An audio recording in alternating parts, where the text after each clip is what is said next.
Greetings, and welcome to A Year of Movies, a Planet Geek production. For this project, we are using the Ivan Walters reference book of 365 films to watch on the day they happened.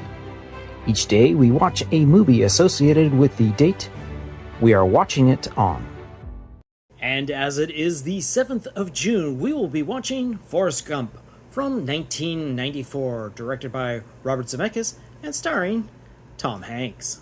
So to begin with, I definitely am aware of the existence of this movie for sure. It's kind of hard not to, especially at the time that the movie was coming out and all the excitement that went around to not only the actual movie itself, but the actual production of the movie itself. I did see it within, I'm pretty sure, the opening weekend of the movie and have seen it several times.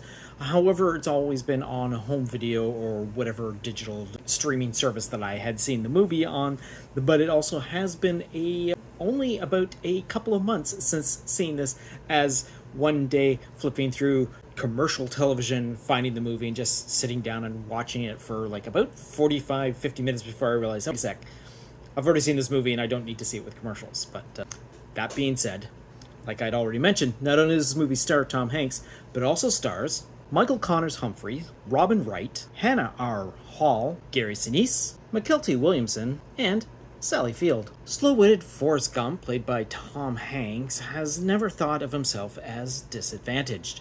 And thanks to his supportive mother, played by Sally Field, he leads anything but a restricted life.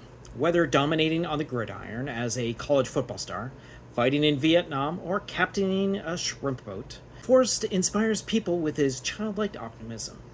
But one person Forrest cares about most may be the most difficult to save: his childhood love and sweet but troubled Jenny, played by Robin Wright. So a little while ago, I had talked about seeing the movie The FBI Story with James Stewart, and I had compared the storytelling elements of that movie to this as my reference of the order in which I've seen this movie. Now, obviously, this seems to have borrowed from that idea, but what it is, we have our main character interacting with a lot of historical moments, which gets slightly altered for the reality of this movie, but it's very well done and put into a very believable special effects wizardry, which is one of the most fascinating things about this movie.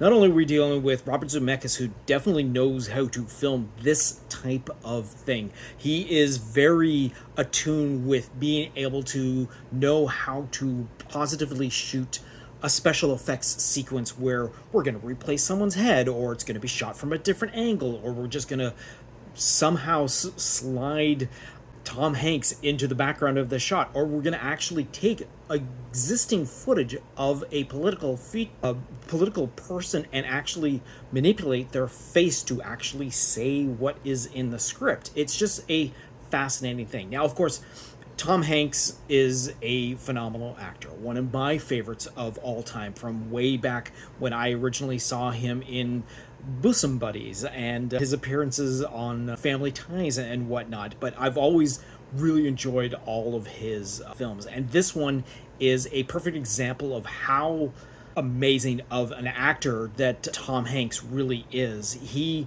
goes to a level that is really unlike anything you've seen him do before. They also surround him with a fantastic supporting cast. Not only to have Sally Field as his mother, who is only a couple of years difference between her and Tom Hanks at the time of the filming of this movie, but that's neither here nor there. Robin Wright does a wonderful femme fatale role with this troubled Jenny that weaves in and out of Forrest's life in bits and spurts and throughout. Gary Sinise does a fabulous job and something that inspires his life from this point on, which is fantastic, with his future work with veterans and whatnot.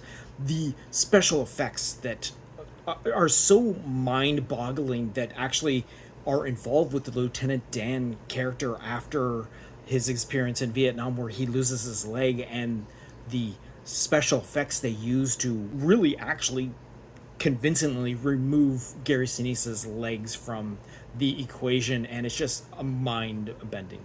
The movie is entertaining, it's very heartfelt, it's very sad at points, which is exactly what it needs to be.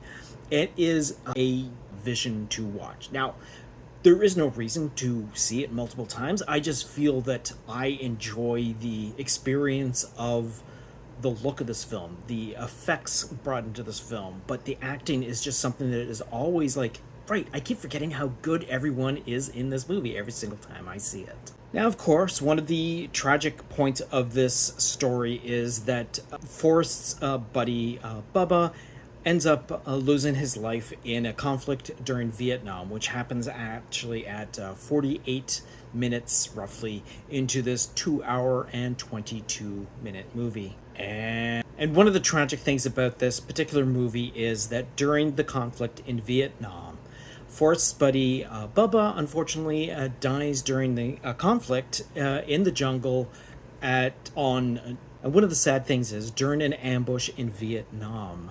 Forrest's buddy Bubba unfortunately tragically dies, which is on June 7th, 1967, which happens about 48-ish minutes into this 2 hour and 22-minute movie. And when it came to the Academy Awards for that particular season, it actually ended up winning for Best Picture, Best Actor for Tom Hanks, Best Director, Best Film Editing, Best Visual Effects, and Best Adapted Screenplay. It also ended up getting nominated for Best Supporting Actor for Gary Sinise, Best Art Direction, Best Makeup, Best Cinematography, Best Original Score, Best Sound Mixing, and Best Sound Editing. Alright, on that note, we're going to wrap up this particular episode and look off to the future, see what we're going to be watching for tomorrow, which is going to be the 8th of June, and that is going to be Percy Jackson and the Olympians, The Lightning Thief, from 2010. So until next time, go see a movie.